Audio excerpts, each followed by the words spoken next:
Yo, what's up, happy people? Loroy Tay on the mobs.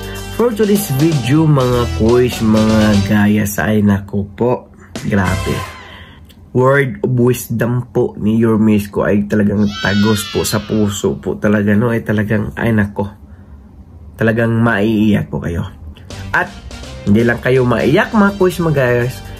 Ito din po yung mga kasagutan ng mga amaw na palagi nilang tinatanong, palagi nilang binabato kay Yormes ko na buybinta daw. Pues makinig kayo mga amaw kayo, ha? Makinig para hindi na po tayo paulit-ulit. Kasi alam naman po namin, alam nyo talaga kung ano ang totoo, pero pabulag-bulagan kayo ng dahil sa kasakiman, sa pera.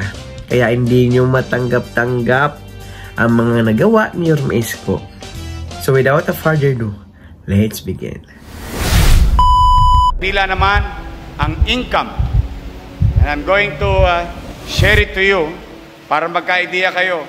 Kasi nung nakaraang eleksyon, maraming mema. May masabi lang. O, kaya pati yung mga senior citizen ko, kawawa naman pati yung kanilang allowance na delay. Dahil sa mga bulok na politiko na hindi naman nakita nung pandemya, ni silip, ni hanyo. But then again, thanks to you. Thanks to you because nakinig kayo sa akin na ang karapat-dapat na maging mayor ng Maynila ay si Hani Lacuna.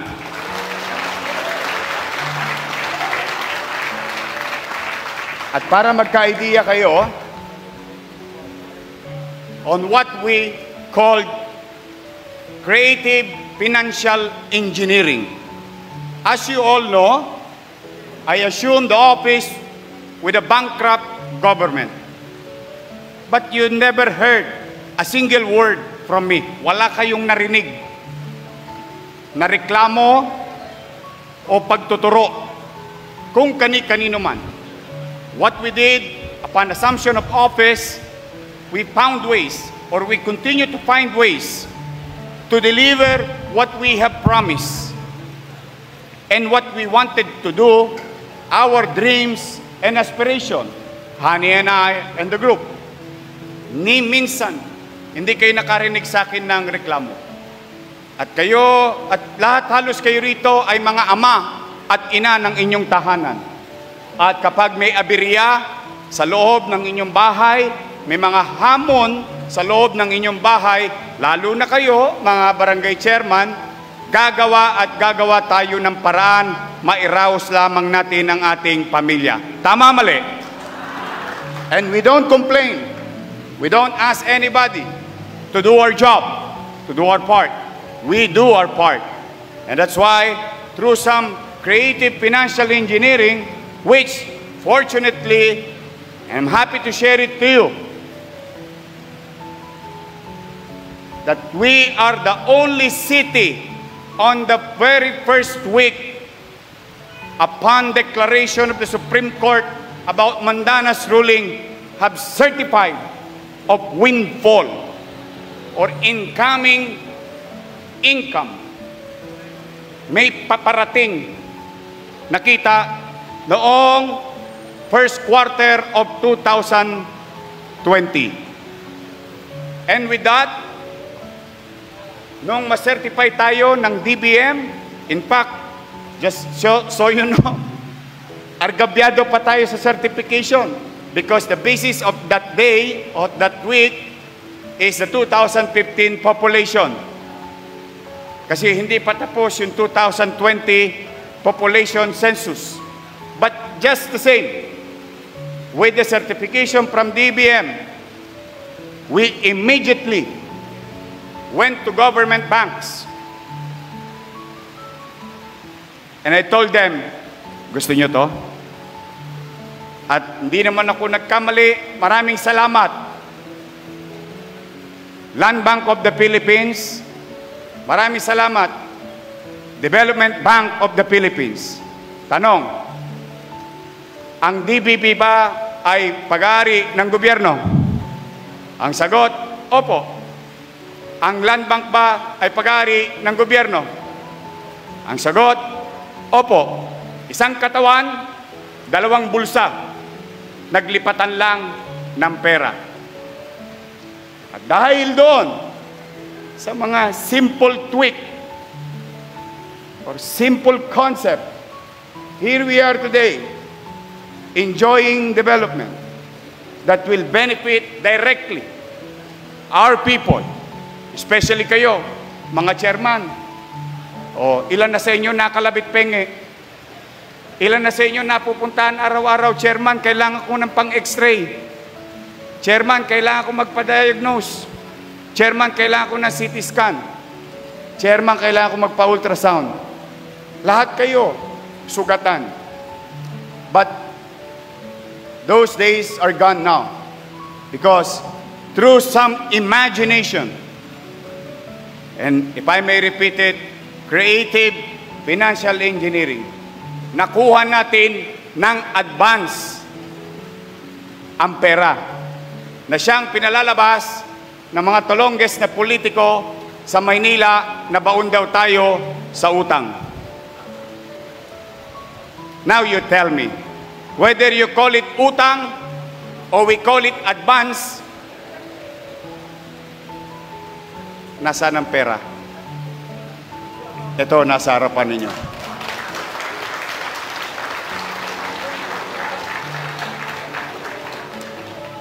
Tanong,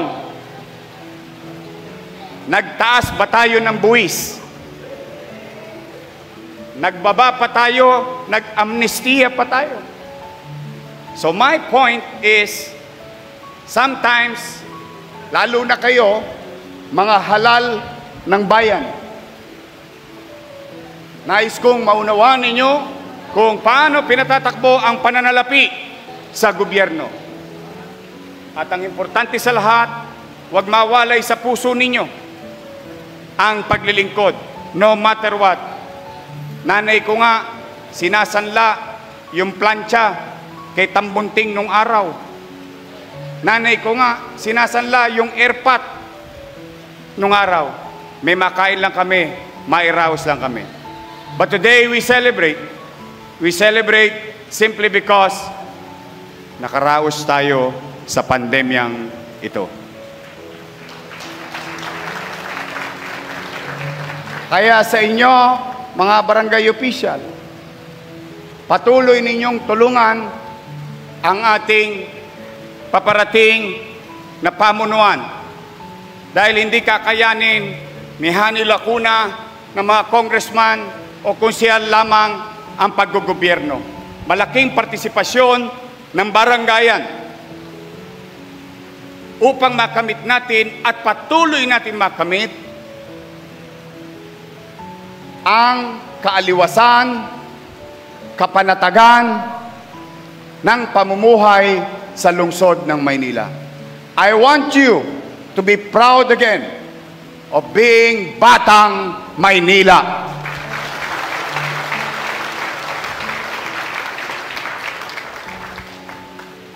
Kaya po, mga kababayan, come 3 years from now, in a good weather, we will earn a few billions because of that space. 5 years from now, we will gain back what we have spent, every single cent in that space. After that, chiching-chiching na para ng cash register ang Manila Zoo, na siyang magbibigay ng kagaangan sa inyo. Bakit? Dahil nung nangangailangan tayo ng pera, hindi namin inisip na pabigatin pa ang buhay ninyo at ang pinakamadaling gawin ng politiko ay magtaas ng buwis dahil yun ang madali na solusyon. Ngunit yun ay pabigat sa tao. Pero darating ang mga taon, hindi kailangan magbuwis o magdagdag ng buwis sa lungsod ng Maynila sapagkat ang mga naitatag na mga gusali, pagawaing bayan ay mga bagay na tumutugon sa suliranin ng ating mamamayan at the same time income generating facility. In fact, mga taga 5th District sa Lunes, mga taga 5th District, malamang dadayuin na naman kayo ng District 1, 2, 3, 4 at 6 dahil bubuksan na natin ang bagong renovated na San Andres Sports Complex. Then you will see how we build things. And today, you're going to witness again on how we build it in Manila. We always wanted the best for you because you deserve better things from your government. Today, we are going to inaugurate so that the administration will transfer here in the new building so that in the coming months, naturally, all our patients and doctors will transfer in the new building. At huwag kayong mag-alala. As we have promised, Hani and I, kung paano maging masinop, mainam at epesyente ang pamahalang lungsod nyo. Yung lumang building will be the center of education with regard to the health sector. Yan po ay magiging pamantasan lungsod ng Maynila College of Medicine.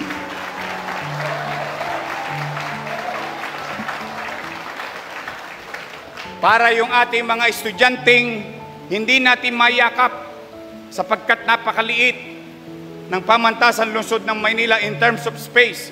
Now, we can produce more doctors, more nurses, PT, dentists, derma, and so on and so forth, all allied health courses.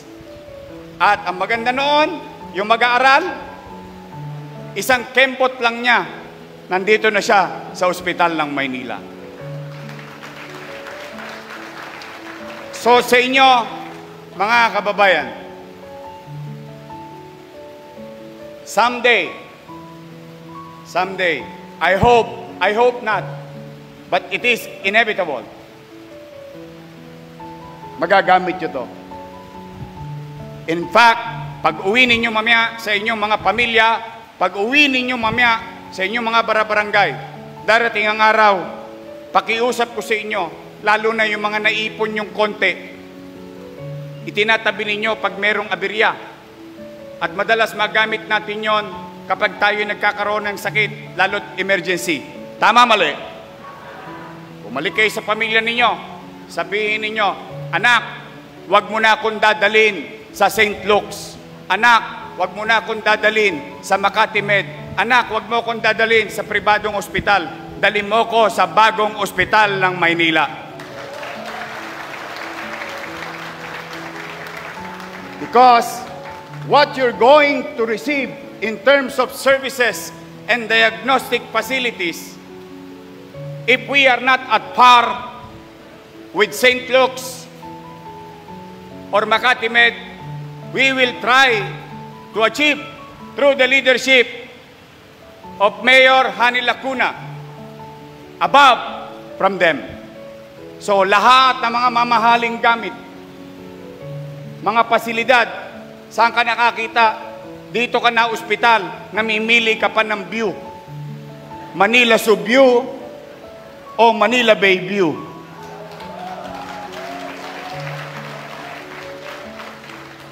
Can you imagine a public hospital in a ward? A typical public hospital, pila-pila kayo sa mahabang ward. Dala ninyo mga pamaypay ninyo. Dito, ang ward, isang kwarto, 2 aircon, 2 banyo. At 6 lang kayo sa electronic hospital bed. Hindi nyo na kailangan magpawis steering. Pipindot ka lang sa gedli. Pwede mong itaas ang paa mo o ang ulo mo. If you have, alam niyo, sa totoo lang, without any exaggeration, gusto nyo ng nurse? Hindi na kayo mapapawos. Pipindot lang kayo. May nurse na.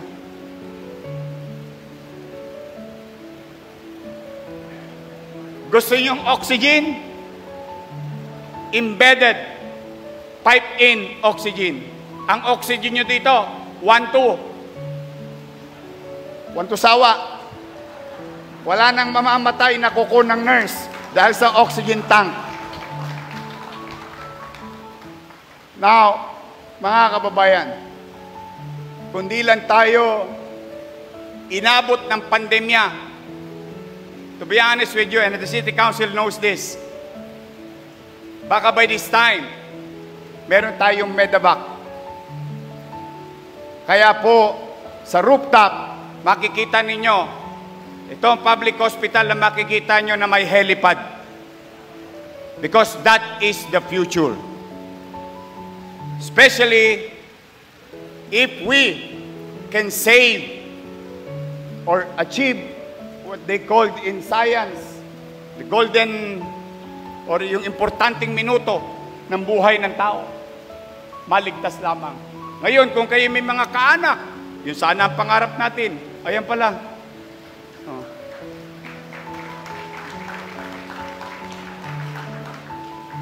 Halimbawa lang, marami naman sa atin dito, dayo na lang. Pero may mga kamag-anak pa tayo sa Bicol, as far as Bicol, as far as Masbate, in Luzon, as far as Ilocos. Someday, somehow, kung magkaroon tayo medevac, hindi na kailangan bumiyahin ng 8 oras. 1 oras lang sa helicopter, nandito na sa bagong ospital ng Maynila. So, you have to use your imagination. Really. Huwag niyong kulungin ang sarili niyo sa pwede na. Hindi. Your mema lang o may magawa lang. Hindi. Dapat the best.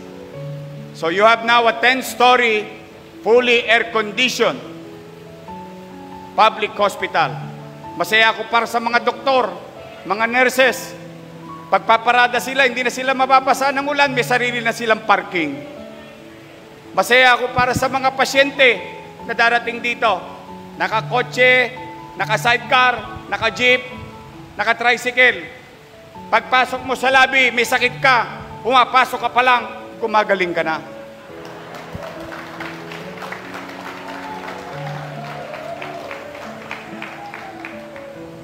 And sa totoo lang, mga chairman,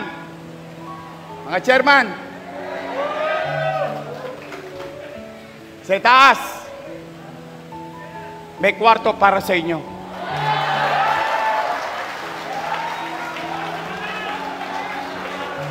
Hindi ko alam kung nakita nyo yung sa vlog, yung ginagawa ng mga vlogger.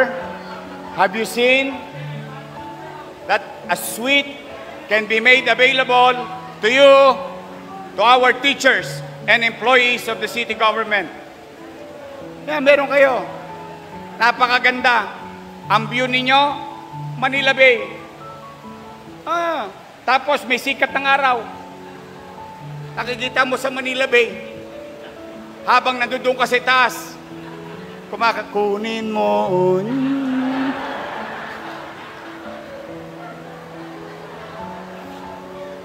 Hindi, totoo. Mahal na mahal ko kayo. Totoo.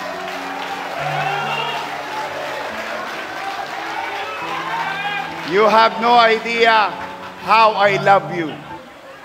The people of Manila. Kaya pag gumagawa tayo, ayokong gawa-gawa lang. Gusto ko, kung ano natikman ng anak ko sa pribadong eskwelahan, gusto ko matikman din ng mga anak ninyo sa pampublikong paaralan. Kung ano natikman ko sa private hospital, gusto ko matikman nyo rin ng ating mga kababayan. In fact, hindi sila mananalo sa atin kung epesyente lang ang gobyerno. Bakit? Mas maraming pera ang gobyerno. Sa totoo lang, kung gagamitin lang ito ng tama, mas maganda ang kayang gawin ng gobyerno. And today, you'll see it. Sagat Andres Bonifacio. Pansinin ninyo, mga taga-Tondo, Pasinin ninyo ang haba ng pila. Bakit? Bakit pinipilaan ng GAT? Nung araw, tawag natin GAT. Bakit? Kasi nag-improve na lahat ang ating public hospital. In fact, ang pinipilahan doon, alam nyo kung ano? CT scan machine. Kasi CT scan machine doon ay katulad ng CT scan machine sa St. Luke's. And it costs money to people. Ang laking gastos. Ngayon, si chairman, kung na-stroke lang to, malamang magaling na to ngayon eh. Sa totoo lang. Kasi, even AI, even robots, even technology, we will buy. We will buy. Kaya nga nakita nyo, ayan, DOH can attest to it. Modesty aside. Name it. Si Doc Willie. Name it. Pag sinabi ng World Health Organization na yung gamot na ito makakatulong sa COVID patient para mabuhay, meron ng Maynila kagad. It started with Remdesivir, then Baricitinib, then Tocilizumab, then Molnupiravir. O ngayon, may bago pa tayo, Bexavid. You have a COVID hospital. Muntik pang tanggalin kasi magpapa-concert daw. Can you imagine? But we argue. We objected, and I wanted to put it on record. I will continue to object. Why? Meron pang pandemya. Meron pang pandemya. Oh, hindi ako nagkamali. Alam nyo, may bago na akong karir. Lahat ng hinulaan ko nangyari. Sabi ko sa iyo, tataas ang gas, ayaw nyo makinig sa akin. Sabi ko, andyan pa ang COVID. We see data. We see projection. We assess diligently. And I said, we are not still off the hook. Abay, akalain mo. O ngayon, noong nakaraang linggo, 5 lang ang laman ng COVID hospital. Alam nyo ilan na ngayon? Noong isang araw, 118. See? Ito maganda. Tama yung sinabi ni Doktora. Hindi namin pinagdamot. 81 na nandoon, OFW. Ilan na taga Maynila? 5. So, ibig sabihin, mga kababayan, kayang gawin ng gobyerno ng maayos ang trabaho niya. Magagamit panandalian, pansamantalahan, o panghabang buhay na kapakinabangan ng tao. Now, I'm really proud to our 800 plus employees of Ospital ng Maynila. I'm happy for them. Hindi na sila papawisan. Magiging maliwalas ang kanilang workplace. Maging mas epesyente. Magaling na yung doktor. May gamot pa at may diagnostic equipment. Sigurado, hindi man namin kayo magarantihan ng buhay. But at least, pag kayo pumasok dito, mapapataas namin ang probabilidad na kayo ay gumaling o maging ligtas sa buhay. Yan ang alay namin sa inyo, mga batang Maynila.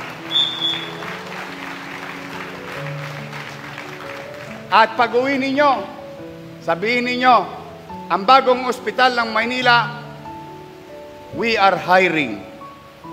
We continue and we will continue to hire doctors, nurses, midwife. Dito po, pag nakita nyo mamaya, sa second floor ba yung Nico? Second floor, no? Third floor. Pag nakita nyo mamaya, para talaga kayo yung anak ninyo, yung jowa mo, ng anak, gusto makita yung baby mo, ako, you should see later on. You should go around. Today is your day. Mag-ikot kayo. Hanggang doon sa tamang-tama sa taas mamaya. Masarap magpa-picture. Sa Manila Bay, kitang-kita. You go around. What we have, ito po, major equipment lamang. Phototherapy machine. At, naku mga kusihal, wala na magsusulisit ng incubator. Di ba naalala mo nung kusihal tayo? Nagsusulisit sa atin yung pasyente kasi kailangan mag-rent ng incubator. Yung sanggol o yung bagong panganak na sanggol. Infant warmer. Ito pala tawag doon nung nakita ko nung isang araw. C-arm. Electronic or electric hospital bed. OR tables. Anesthesia machine. Digital mammogram. Portable x-ray. Cath lab. Bronchoscopy. Okay ba yun, doktora? Tama ba yun, doktora? Doktora Irma. Endoscopy. Laparoscopy. Ultrasound. 4D, ha? 4D. Ultrasound.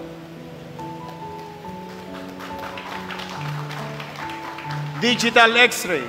Digital fluoroscopy. Pasensya nyo na ako, puro medical terms to.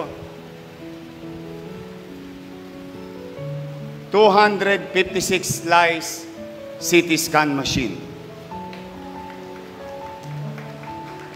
I know, hindi nyo alam. Pag kayo mag-alala, hindi ko rin alam ang pagitan ng 50 o 120 or something. Pero I'm pretty sure, ito na siguro yung pinakamaganda. 256 slice. O baka meron pang 512. But, sana hindi nyo kailanganin. Meron po tayong MRI machine sa bagong ospital ng Maynila. On top of that, as we speak, sa mga taga-Baseco, ongoing po ang ginagawang ospital para sa mga taga-Baseco. Sa sarili nilang komunidad, may sarili na silang bagong ospital. Come September and October, matatapos na rin ang ospital doon. So, mga kababayan, mga barangay official,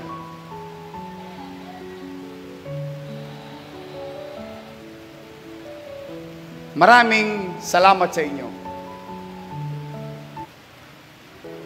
Maraming salamat sa inyo sapagkat noong 2019, sa dami ng pinangako ko, muntik na akong hindi paniwalaan ng tao.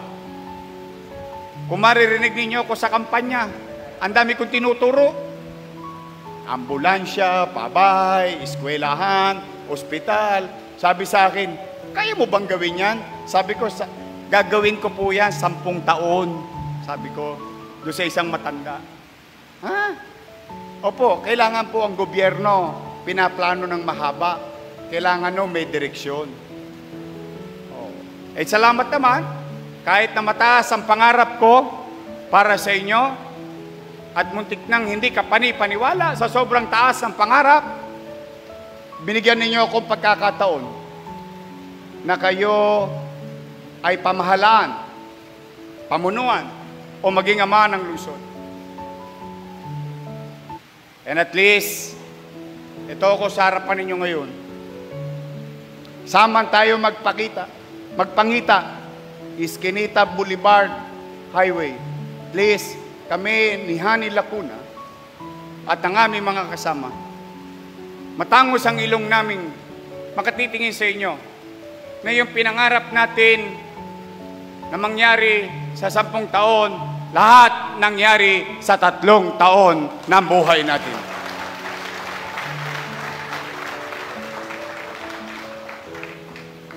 Kaya pala. Posible pala.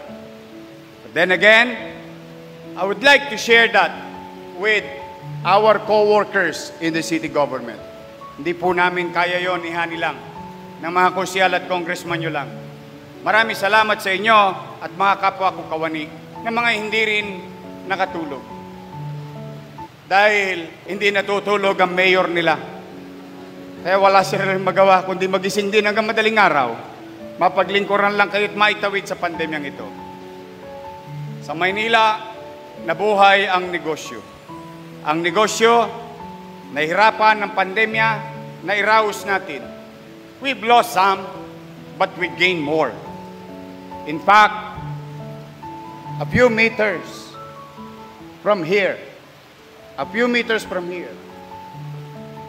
the underperforming asset of the city of Manila, may papasok humigit kumulang 50 billion pesos of development. Just imagine the jobs that can be created, business, and future taxes or gains to sum it all for our city and for our people. That's how you run the government.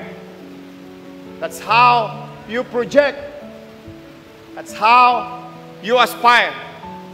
When you do things, dapat meron pang mga iba pang kapakinabangan para sa atin. So sa inyong lahat, salamat sa pagkakataong binigay niyo sa akin.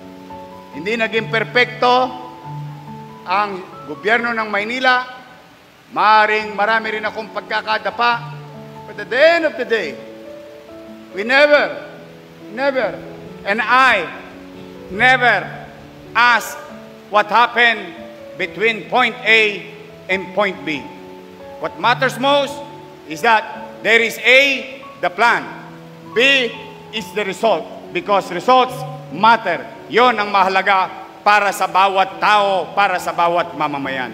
So muli, tanggapin ninyo, 10 ng aking pamilya, ang aking nag-iisang may bahay.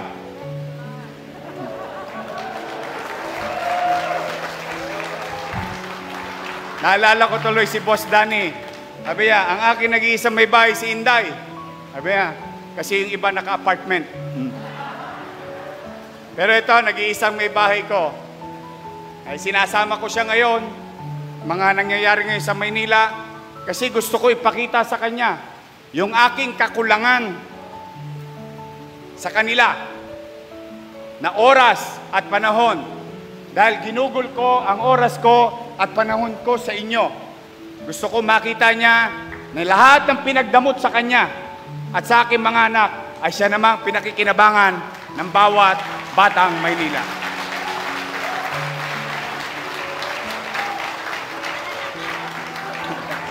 Kaya ako, magbabayad na ng utang. But, you know, I do believe, whatever we have started, Honey can do it. And for the record, whatever we did, every single step, every details of it, Honey was there. She was part of it. Kaya, buti na lang, pinagpahinga nyo na ang mga trapo sa Maynila.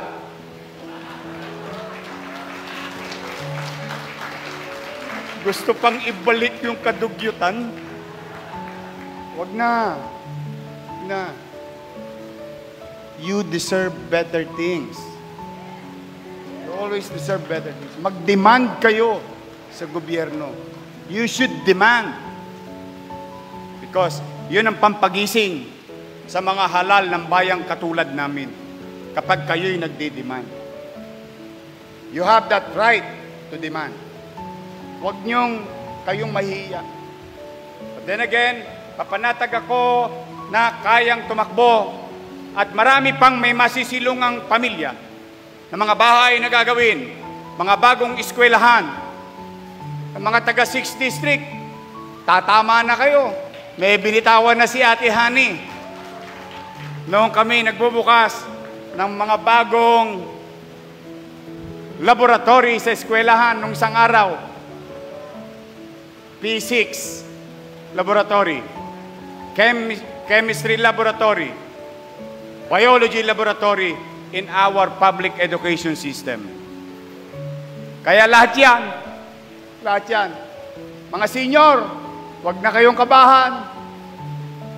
Wala na yung umawat. Wala na yung gulo.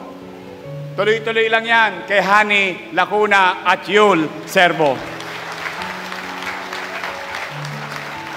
So, today, go around. This is the first, and I hope your last. O kasi, hindi ko masabi kung sino magkakasakit, di ba? But this is the first. I just want you to go around. Darating na mga equipment natin in the coming months. You'll see some equipment, you'll see some... You go around. Because it is your money. Pera nyo to. Pera to ng taxpayers. Pera nyo to. Binayad nyo tong buwis. You go around there. Yung dati, yung likod. Nakita yung likod? Healing Park. Oh, Diyos ko talaga. Buruboy. Tatotoo lang. With all honesty. I'm so excited for you. I have no words to compare and say anymore, but I am grateful. Thank you sa inyo, mga batang Maynila. Maraming salamat sa pagkakataong binigay niyo sa akin. Pagpalain nawa kayo ng Kong May Kapal. Manilo! God first. Thank you. So ano ngayon mga amaw? Ha? Naliliwanagan na ba yung napaka-madilim yung pag-iisip? Madilim yung pag-uunawa? Ha? Mga amaw kayo? So what you say now? Talagang may mamima lang kayo mga tulunggis sa lipandes kayo. Kaya grabe nga po yun sa mga gayas, no? Ay talagang grabe po. Pag si Yorme Isko po nangangako ay talagang mas pa sa pangako ang gagawin niya talaga, no? At sayang lang talaga, but hindi naman sayang dahil marami pa namang pagkakataon na si Yorme Isko ay magiging presidente din yan. Promise! Opo! Yan sinasabi ko eh. Kaya wala talagang masabi yung mga talipandas luptong na tulunggis, ano, dahil Yorme Isko is grabe talaga. Wala po tayong masabi. Kaya kung bago naman po kayo sa aking YouTube channel, please follow, like, and share. So for now, I'm Gambling Pinas. God first.